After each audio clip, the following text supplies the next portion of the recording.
Welcome back to Adapt Pro, the podcast where we talk about adapting to change, growth, and challenges, whether that be in your life or your career. We really cover it all. Today, I'm joined by Chanel Payne, a creative director and entrepreneur focused on helping people bring ideas to life and build meaningful relationships. Today, we're going to dive into how to build stronger relationships through self-awareness, intentionality, can't say that word apparently, and communication. So thank you so much for being here today, Chanel. If you want to just tell us a little bit about yourself and why relationships are so important to you and why you wanted to discuss that topic, that would be amazing. Yeah, absolutely. Karina, thank you. And I just have to say, I really love what you're doing, adding your little piece of value to the world. And, I hope you keep thriving in that area. But I'm Thank you so happy. much. Yeah. I mean, it's cool when you're able to talk about something you're passionate about or you've learned lessons through life and you're like, oh, maybe someone else could relate to this or learn from it. And so, yeah. So like you said, I'm Chanel and I own a couple of businesses. And at the same time, I just have a heart for adding value to people just like you. And it's been really fun, especially this year outside of building entrepreneurial endeavors. I've been writing a devotional, which is really fun. Ooh. Yeah, it's based on like faith and success through like scripture and analogies and illustrations. So it's a really cool twist. And the edition has affirmations that we can tell ourselves too. So it's That's really great. cool. Yeah. And we have like, you were just talking about the heartbeat of just be like impact players and influencing each other. We have our first ladies retreat. That's something kind of cool too, where we're just like, yeah, you've got your life of entrepreneurship, but then it's also, well, like, how are we slowing down in life to build relationships and like still keep your peace and joy outside of the rat race of things? And we have a really cool retreat in Hinckley at a cabin over there in October. And it's just a place for ladies to kind of slow down and reflect and kind of what you and I are doing here right now. It's just I might have to sneak my way into that retreat. I love a good cabin. I'll the details. It's going to be a great time. But yeah, I mean, when you asked me to talk about relationships, my husband was kind of like nudging me like, hey, remember that leadership you spoke at? And you had that, you were talking so much about the intentionality of our behaviors and actions and relationships. She's like, you should talk about that with her. And so, yeah, I mean, I'd love to kind of hear what piques your interest in the conversation and we can just kind of go from there together. Sounds good to me. I think I want to start with the topic of self-value and how that affects relationships. So a lot of people, I mean, including myself, struggle with confidence or self-doubt at times. And so, Chanel, my question for you is, how do you think the way we view ourselves affects the way other people treat us, or maybe even like how we treat other people? Yeah. Well, it's so funny that you bring that up as your first question, because I think when we think about relationships in our lives, like what kind of relationships do you think we have? Like just spout them out, Katerina. Like what are the different categories of people? Friendships, romantic, family, and then I would say like even like colleagues and then strangers.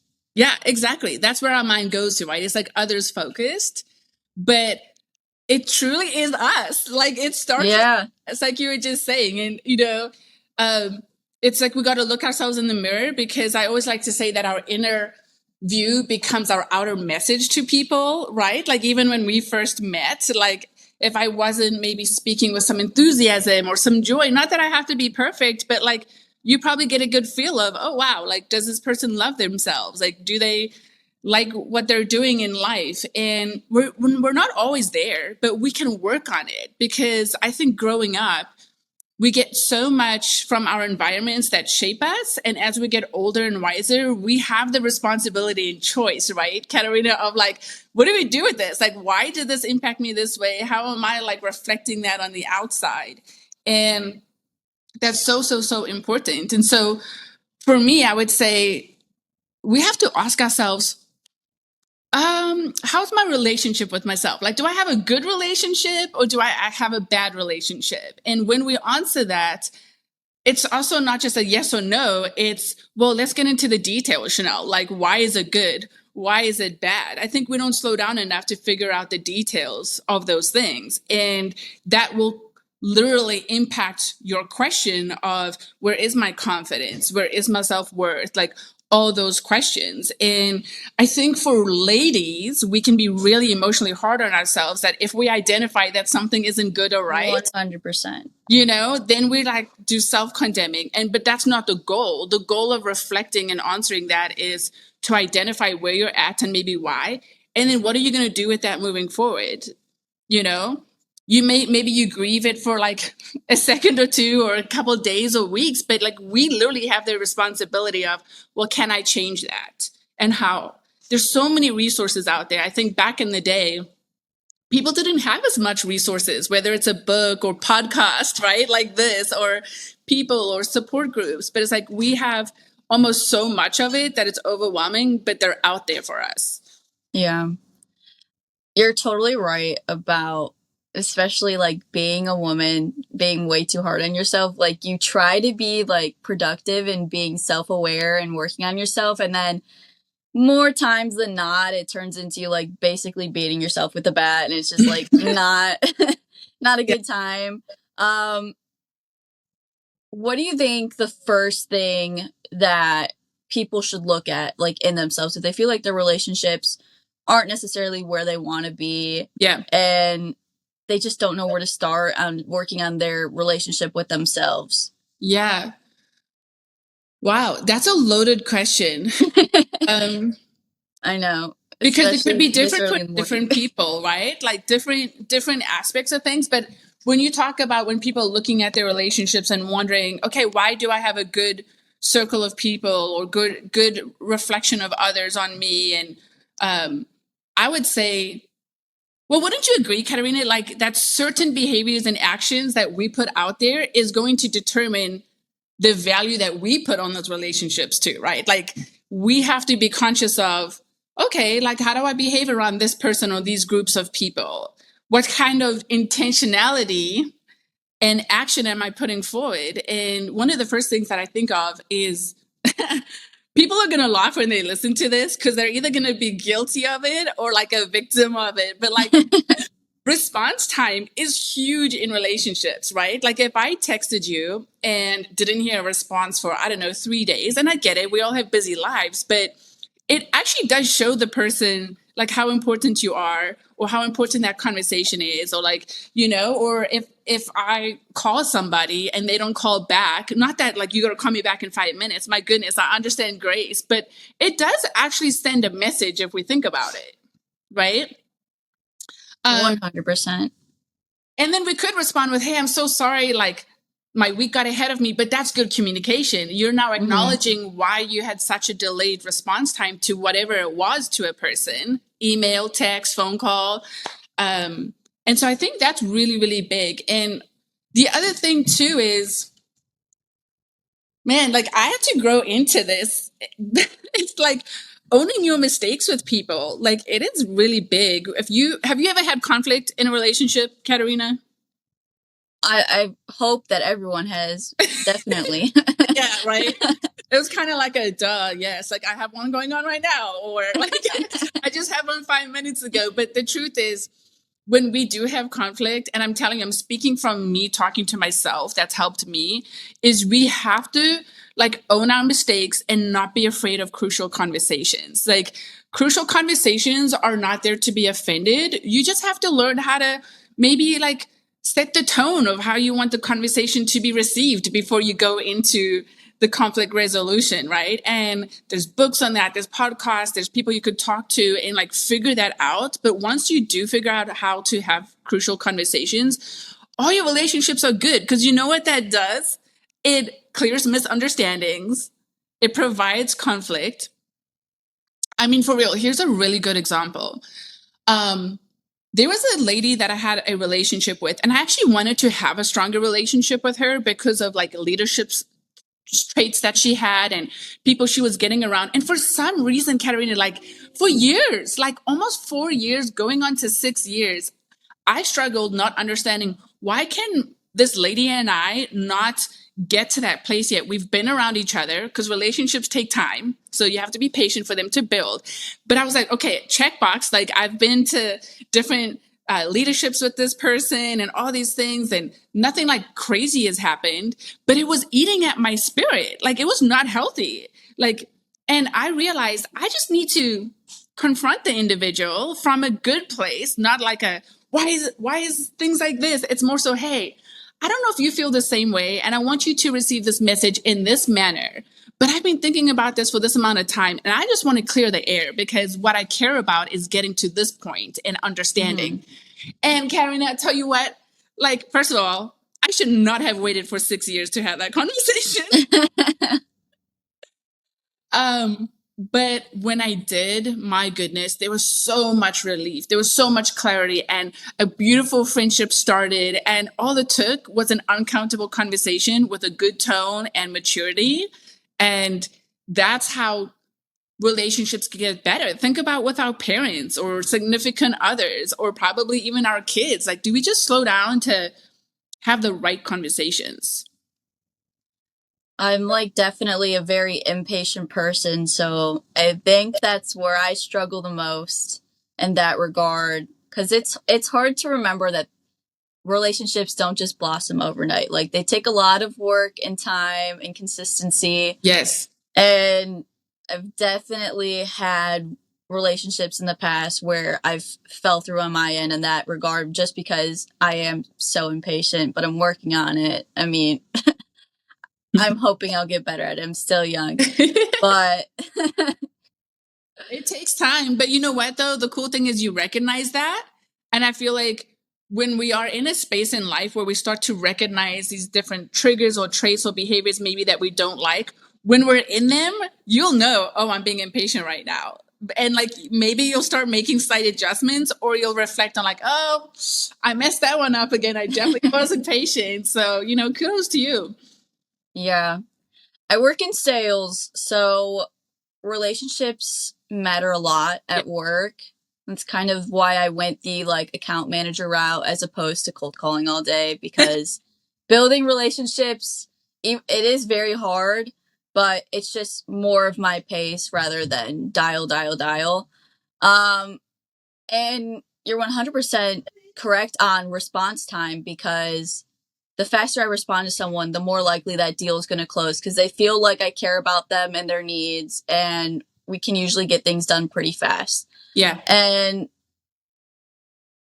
so what do you think, like, people are so busy nowadays, especially since they're trying to juggle like 1,000 things. And on the topic of response time, if someone wanted to improve relationships, but they feel like they're so busy, what do you think are some simple ways that someone can be a little bit more intentional about their relationships? Yeah, that's Katarina, that's an excellent question. And it's one that we actually should reflect on a weekly basis type of thing, because the truth is, like, look, I was born in South Africa, and like, I mean, I've been here for a long time now, but I will say the difference between growing up in South Africa and like coming to the US, the US is like a running machine that never shuts down. Like, it really is. It's a working machine, and you get caught up in it. And sometimes you really can't avoid it necessarily. And so we have to put systems in place. And we all have to figure out what those systems are. And sometimes the systems you come up with maybe don't work out, but that's when you try, fail, and adjust, and figure it out. But for myself and my husband, Matthias, like, some of our systems, in fact, we were just at a coffee shop last night. We learned the success principle of like planning out your day the next day, and it's mundane and it does take effort. Sometimes it takes a lot shorter than we realize to just think through your next day, but that's the intentionality. I might have written, Katarina's name of like sending her a card or send a text, or, hey, you know what, maybe a system I put in place of, once a month, I'm going to send an appreciation text to somebody. I know my heart wants to, but I need that reminder, whether I set, that's another system, right? That's a good idea. Set a reminder on my phone that goes off on the 15th of every month. Send your appreciation text, or, have a monthly date with your mom. And like, that's the thing. And look, we have to realize, if we put systems in place, it sounds like a good idea, right? Like, you're nodding, I'm nodding, I got all these ideas, but if you have a system in place and there's no follow through, what happens? No intentionality. No intentionality. And then you don't hit that. But I don't know about you, Katarina, but sometimes I've been in seasons in life where I put too many systems in place. So I almost made it a little bit impossible to follow through on all of them. And that's when you just adjust and do those things. But yeah, I mean, for reals, it's good for our soul too, right? To slow down and do those things. Because it's not that we don't think about it or that our hearts don't want to do those. It's we have to make the time in this busy, busy life and busy world. Mm-hmm. But I would suggest just start with like maybe 2 systems in place and see how that goes. And then when you get good at that, you can like add some more fun things. That text reminder is like a really good idea. I haven't thought about that before. Because same thing. I'm like, oh, I know I care about these people, but I'm like, they're not reaching out to me. I'm not reaching out to them. It is what it is. Like, it's probably fine. But I'm like, damn, it'd probably be nice if one of us was like, hey, like, I appreciate you. Yeah. Right. And you know what? You just said it right there. We all think the same thing. But you said if one of us just does it, one of us just has to be the better person. It doesn't make the other person not a great person. It's just someone has to start it. And if we don't, here's what happens. We start creating these narratives in our mind of, oh, I'm not that important to that person, or like just unhealthy things that aren't even true. Yeah, guilty. But yeah, sometimes it's even like the small things that make people feel valued. And I think when it comes to like response time and good communication, sometimes that's just like an affirmation to them that you care about them. And that's important for people. Sometimes people need reassurance. That's a big part of relationships. And I know people who don't really understand that. They don't get why other people need to be reassured. Mm-hmm. And then, yeah, the people they're in relationships with are just like always on edge and anxious and all of the terrible things that follow with that. But right, what actions do you think, Chanel, signal to someone that you truly value a relationship other than just like timely response and the communication aspect? Yeah.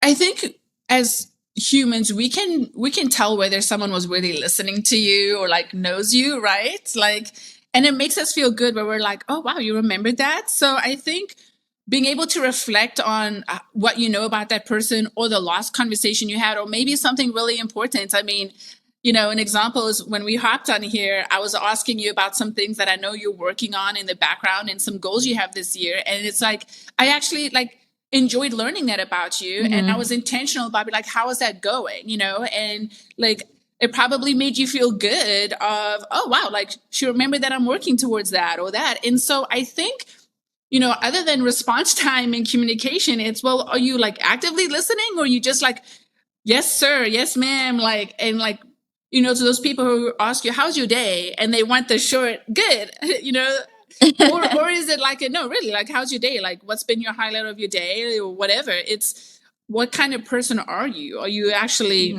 genuinely interested? And are we following up with each other on those things? And so that's what makes you feel like, oh, wow, like this is a really genuine, valued relationship here. I think that's probably like the worst thing when someone's like, how's your day? How are you? Or how's your day?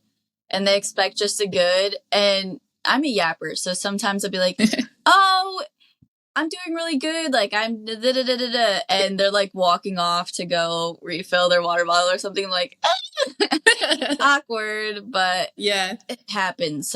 Some people, I think, treat check-ins and like, I don't know, greetings. Sometimes it's just like a checkbox. Like they're like, oh, if I say hi to this person, like I'm good for the day, which sometimes stings. Like, yeah. But I'm also a emotionally like sensitive person, so I'm like, dang, like they really got somewhere to be. But yes, right. And you know what? You know, you're talking about that water bottle example right now or something. It made me think about one thing that I got better at over the years was my body language. And a lot of times I was also thinking like, oh, wow, like that person just totally dismissed me, or, all these things. And the truth is, it's like, well, what could I have done to maybe been more inviting? Like, is there something that I could have done? And here's what it is. Like, in the summertime when we're wearing glasses and Matthias and I are out at the park or something, like, and this guy had a South African shirt on, and like, we introduced ourselves, oh, South Africa, blah, blah, blah.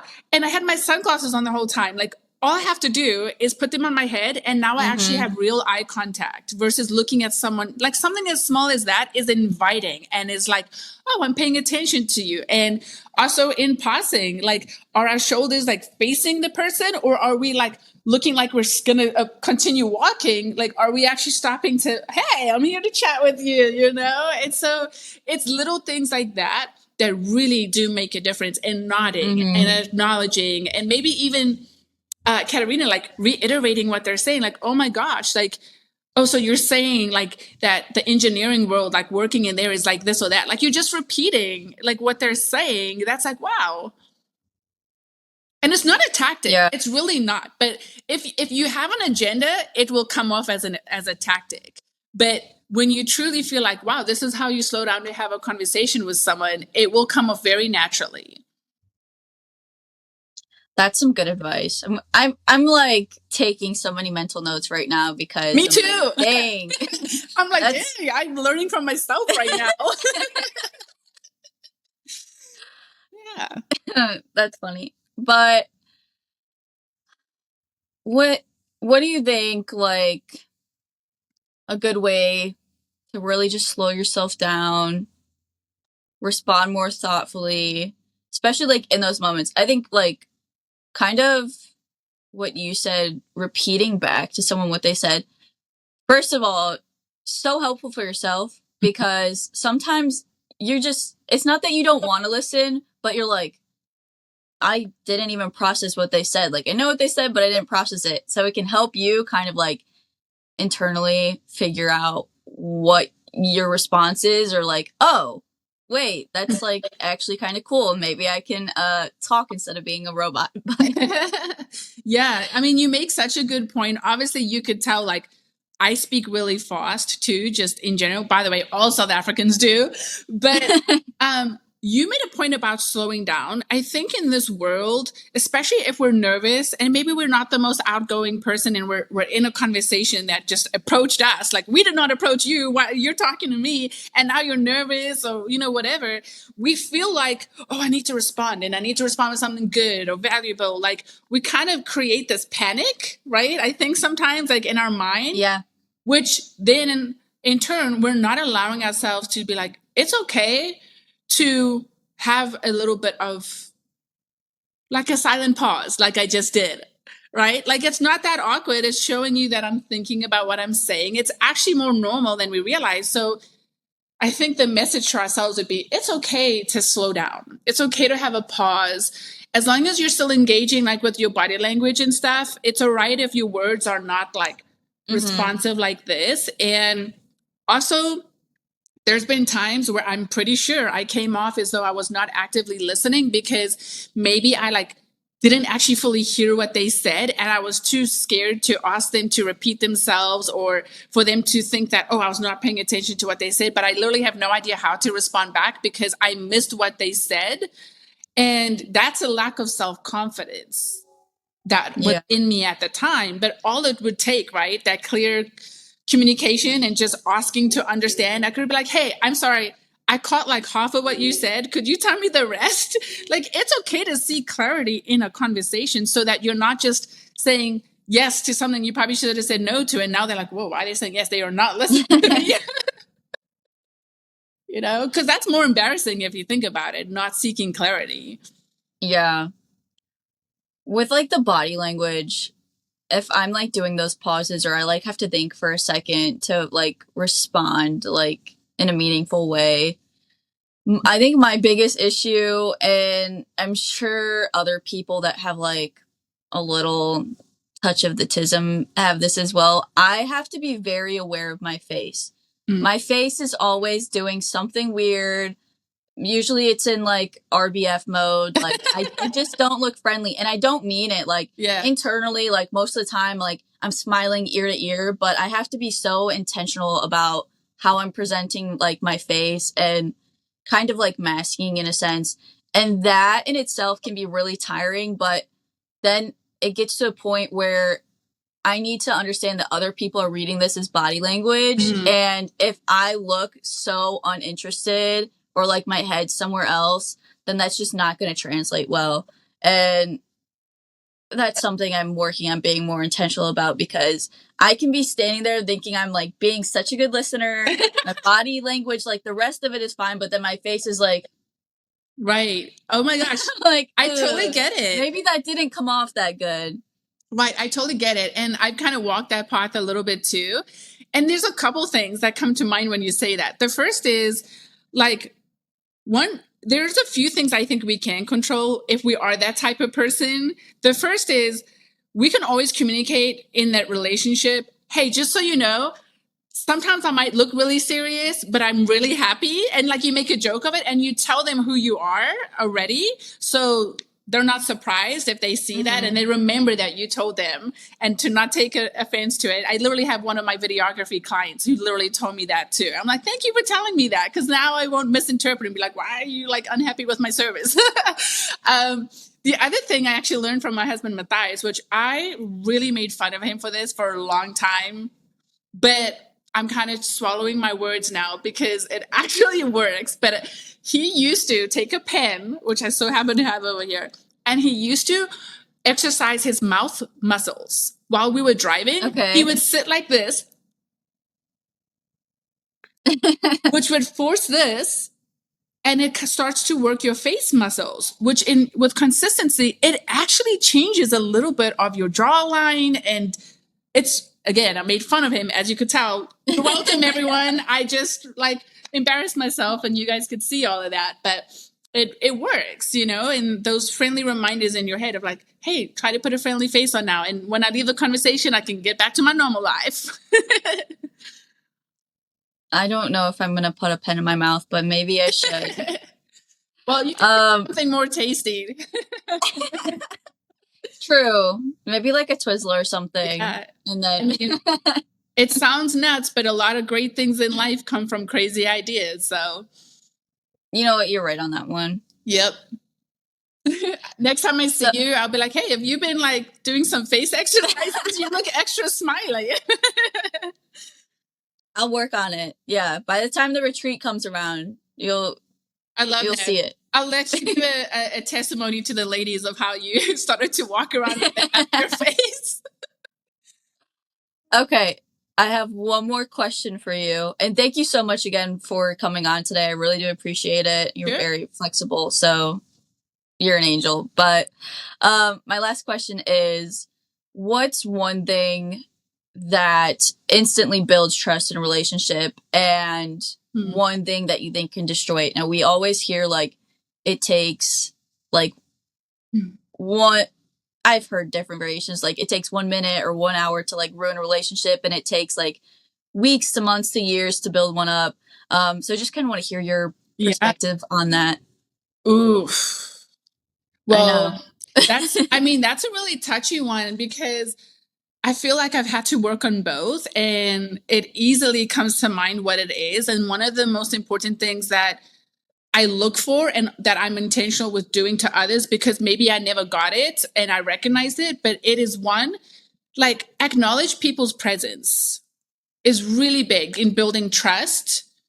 Is like if a person, you know, comes and is in the room and kind of looking around and you're in a group of ladies, like invite them in the circle. Like, hey, good to see you. Like acknowledging a person really builds some great trust. Now they keep coming back to you because they know you're approachable, you're kind, and like you really were aware of that. It's the same with our spouses when they walk in the door from work. Are we like stopping what we're doing to say, hey, babe, how was your day? Like, it's, and the kids too, right? How was your school and things like that? Like actually acknowledging their presence is really big. And being honest would be the other thing. Like, no matter if you are in the wrong, if it embarrasses you, I think we're so afraid to open our mouths because we're worried about what people think of us. But don't you agree that people would respect us more if we just spoke more and owned up to things good. Also celebrate the good stuff and don't be afraid to share the things you're happy about. But that open communication allows for so much honesty and trust and an open line of communication. When people don't talk much on those things, especially the hard things, they are automatically not approachable. You could be a really nice person, but like, I'm not going to talk to you about certain things or share certain things, good or bad, because we just don't. I've never seen you be vulnerable about ever having a weakness in life. And so are you like a superhero or something? Because I got a lot of weaknesses and mistakes, but like, I can't relate to you because you just never. And this doesn't mean have a therapy session, right? Like, okay, tell me everything you've done, but there is a line of openness that allows for trust to build. Yeah. We have a group of new hires on my team, which I'm relatively new as well. I've been there a few months, but they came on probably a month and a half after me. And it's all these like super confident, like beautiful young girls. And honestly, like the first few weeks, I was just way too scared to like actually even start to build a relationship with them. And I probably came off like super closed off and maybe mean, I don't know. And so last week I'm like, I need to just like suck it up and go talk to them. Like they probably don't hate me. I have this bad habit of like putting these thoughts in my head of like, they haven't approached me yet either, which in reality, they're just training and trying to get used to stuff. I'm like, these girls probably just don't like me, like off rip, which is such a negative like mindset to have. But I finally like ripped the Band-Aid off. I'm like, okay, I have an opportunity. We had a meeting coming up. We were the only ones in the office. I'm like, I'm going to set the meeting up. I'm just going to let them know, like, if they need anything, I'm going to be in this room and I'll see them in a bit. So I did it. I ripped the Band-Aid off. All I did was go over there and be like, hey, if you guys need anything, I'm going to be in that room over there. Excited to have the meeting in a few minutes. Yeah. And now they talk to me every day at work. Right. So it's like really just like, I don't know.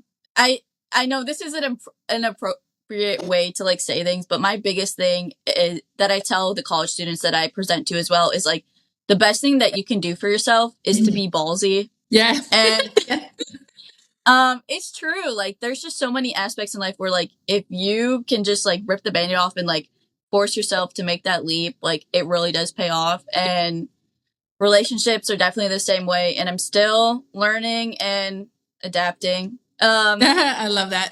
I know, but it's a work in progress. I think that's probably the biggest takeaway I have from this is relationships are a work in progress and you have to keep working. Yep.